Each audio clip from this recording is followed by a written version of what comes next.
So I'm going to be talking about Genesis 3 in the Bible, where it's the expulsion of Adam and Eve from the Garden of Eden. So obviously after they eat the forbidden fruit, Adam and Eve are sent out of Eden, and they kind of have to leave this wonderful place where everything is kind of provided for them. There's no consciousness, self-consciousness, there's no fear or anxieties, everything's provided to them. And they're just sort of in this kind of happy state.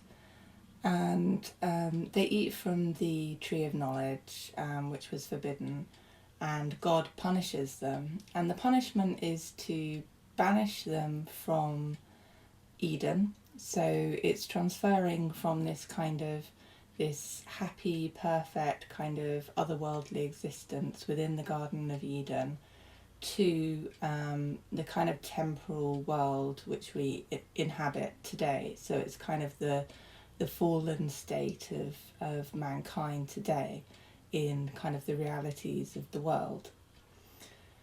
So so there are two curses basically. He curses, well actually three, because he curses the snake as well, but he curses Eve, and that's the first sentence here. So it's, to the woman he said, I will greatly multiply your pain in childbearing, in pain shall you bring forth children. So it's important to note this is an English translation, and if you go back to the original kind of Hebrew, it's got it here, and I won't try and sort of read that out for you, but it's this word here. So that's the kind of the curse, as it were, for Eve. And obviously that's been translated as kind of pain in childbearing, which is actually quite misleading, as we'll see. So with regards to Adam, God says, cursed is the ground because of you, in toil, and it's the same word here that's used. So it mirrors that it's basically the same effective curse to both Adam and Eve. Shall you eat of it all the days of your life? So really, for Adam and Eve, basically the punishment is to be sent out into the real world. Nothing's going to be provided for you. And for the man, it's to work to create kind of food for life. And for the woman as well, and it's interesting to note in Hebrew it's exactly the same word. It's work in terms of, or toil or labour, with regards to childbearing. So with the expulsion from Eden, you have to make food now, because it's not just kind of given to you by this wonderful garden.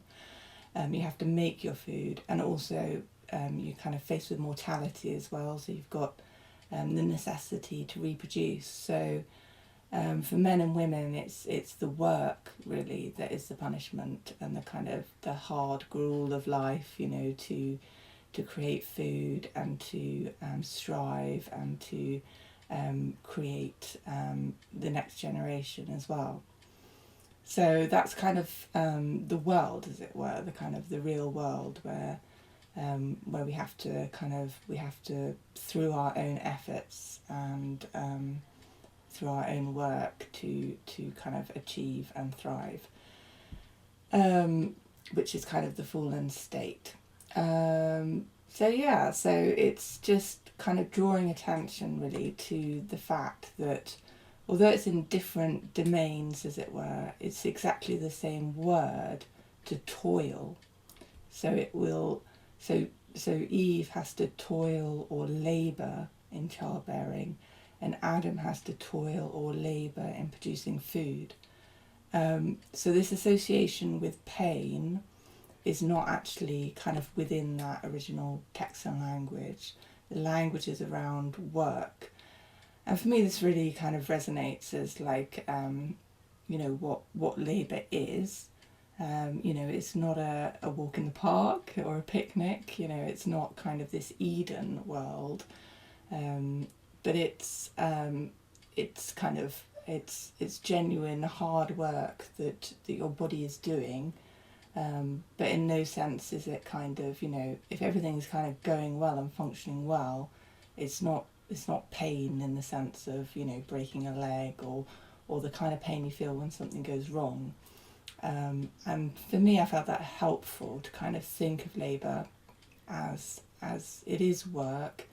The sort of the surges of the womb as it's working is intense, you know, and it's not kind of a walk in the park. But if you kind of, you know, if you are sort of prepared and you work with your body, then it's not at all this sense of pain, which has kind of been overlaid with kind of more modern interpretations and things like that, where it's been very much kind of brought to the fore that sort of childbirth is painful and that's kind of what you should expect, and it's all about sort of painkillers and that kind of thing. You know, genuinely, you know, I can say that, you know, having done it twice myself, and from everything that I've kind of read and heard about as well, that childbirth, you know, when, you know, you're happy and healthy and you're prepared, it's really kind of more of the body is working hard to bring forth the birth of your baby. Yeah, so that's kind of looking at it from a kind of slightly different biblical perspective, but highlighting kind of the mistranslation there, and the fact that labour is labour. That's actually kind of a better word for it, and it's exactly the same word that's used in the Hebrew for the man and the woman. So in terms of, you know, ploughing the land, getting those crops out, you know, going into labour and bringing your children forward, it's kind of the same thing. It's like it's work basically. So yeah, thank you for listening.